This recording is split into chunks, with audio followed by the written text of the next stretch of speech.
Bon, si vous ne pouvez pas venir en plateau pour nous poser les différentes questions qui vous trottent dans la tête, vous savez que vous pouvez nous envoyer vos questions sous forme de vidéo à l'adresse qui s'affiche. Aujourd'hui, c'est Monique et Alain qui ont des questions pour l'équipe.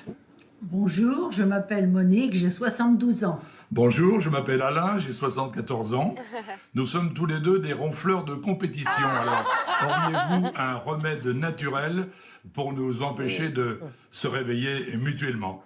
Merci à toute l'équipe. Merci à vous. Super connecté. Merci pour votre question. Vous êtes adorables et surtout si vous vous réveillez mutuellement, c'est que ça devient quand même très problématique. Alors qu'est-ce qu'on dit à Alain et Monique? Gérald? J'aime bien qu'ils soient deux parce que généralement quand il y a un ronfleur, c'est un vrai tue-l'amour. Oui, ils mais là, s'engueulent, ils sont deux, là, tout le monde est d'accord. Et parfois le bruit qu'on fait, vous savez, quand on siffle, ça calme le ronflement de l'autre, mais là manifestement ça fonctionne pas.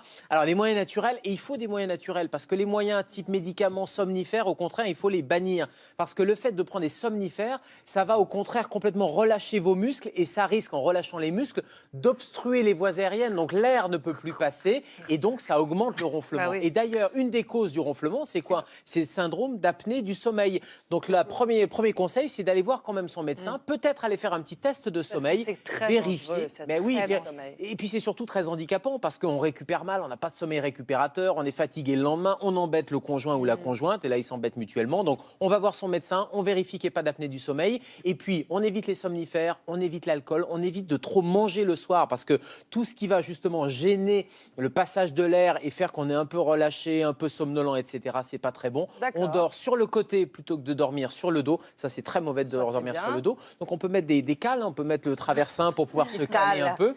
Et il existe... ou de bouquins. Pas un bouquin, un petit traversin. Il existe même des oreillers qui sont spécialement adaptés. Et puis il existe aussi un certain nombre, parce qu'on ne va pas parler d'appareillage d'apnée du sommeil, mais des espèces de petites sondes qu'on met dans le nez. Alors c'est pas très sexy, je l'avoue, mais ça peut permettre de libérer les voies aériennes et d'éviter le ronflement. Et puis alors après, toutes les huiles essentielles, etc., la valériane, le thé peut fonctionner, le thé à l'eucalyptus, mais ça c'est des petits moyens. Essayez d'abord les moyens que je vous ai dit juste avant. Moi, on me demande souvent si faire chambre à part à cause des ronflements peut être une solution et surtout si ça risque pas d'éloigner les couples. Et en fait, la réponse est non. Parce qu'on peut Alors oui, c'est vrai que s'il y a un souci, ça peut au contraire les dissocier. Mais par contre, au fait, parfois, le fait d'être dans des chambres à part peut réinjecter un peu de jeu de séduction et du coup, on peut mieux se retrouver. Si on dort mieux, c'est mieux, on est plus en forme. On a plus de désir. Qu'est-ce que tu fais ce soir? Attends, avant que j'ouvre, je vais enlever ma bouquin. gouttière.